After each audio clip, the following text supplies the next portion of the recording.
Buongiorno da Leandro Maggi, buongiorno da Adria. Finalmente si ritorna in presenza per un evento importante all'Istituto Alberghiero Cipriani. Una giornata particolare che ha visto protagonisti gli studenti della quarta A Accoglienza Turistica, coordinati dalla docente Valentina Riello, gli studenti della quarta B Sala Vendita guidata da Alessandra Freguglia e quarta D Cucina Enogastronomia sotto la regia di Lisa Tocchio. Tema della giornata: l'acquacultura dolce e salata tra Adria, Loreo, Portotolle e Venezia, per gustare alcune prelibatezze del territorio trasformate in eccellenze enogastronomiche che fanno dell'Alberghiero Cipriani un top player a livello nazionale. Ascoltiamo l'intervento della dirigente Fiorenza Fogagnolo. È l'ultimo incontro dei 4 di Polesine Cultura da gustare, che, come ripeto sempre, è il progetto della nostra scuola, perché al di là delle competenze, diciamo, generali,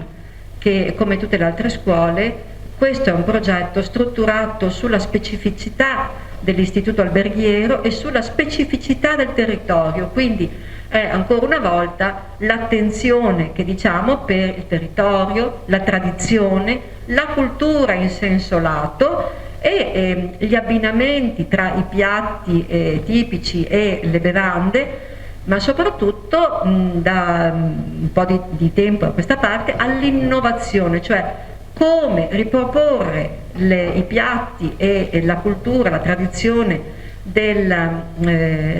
nostro territorio, la cultura enogastronomica del territorio in chiave innovativa. E in particolare quest'anno la cifra che abbiamo voluto iniziare è proprio anche la sostenibilità.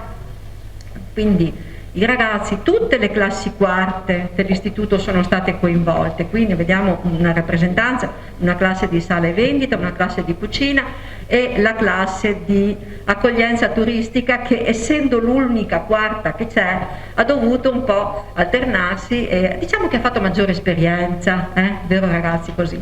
in tutti e 4 gli eventi. Ma l'evento non è solo l'evento in sé, quindi il pranzo, il servizio, con gli ospiti veri, che non sono solo, in questo caso soprattutto, non solo i docenti del consiglio di classe, ma anche ospiti esterni. E questo è molto importante perché dà maggior carica, cioè ci fa sentire proprio a contatto vivo con il futuro ospite.